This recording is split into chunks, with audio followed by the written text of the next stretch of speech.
The Stjärna Gloss and Wurth Citrus Pre-Cleaner, a product that we have taken very, very seriously.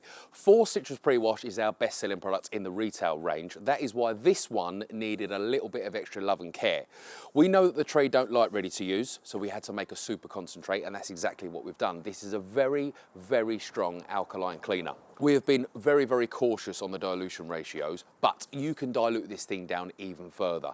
On the label, it mentions 5:1 for regular cleaning, 1:10 on lightly soiled cars, right the way down to 1:40.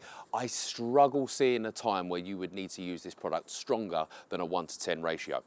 The M2 has recently done 5,000 road miles and it hasn't been cleaned since, so I'm going to use 1:20 on the dilution ratio now, and we will see the cleaning abilities. As always with the strong citrus pre-cleaner, don't leave it on the car for too long. The sun is shining, but it isn't too warm, but I'm not going to leave it on the car for more than 30 seconds. In the colder winter months, you can maybe drag this out to a minute, but do not let it dry. One thing the citrus pre-wash won't remove is tyre residue, but don't worry, we've got a tyre and glue remover for that. As always, if you have any questions, please drop them in the comment section down below.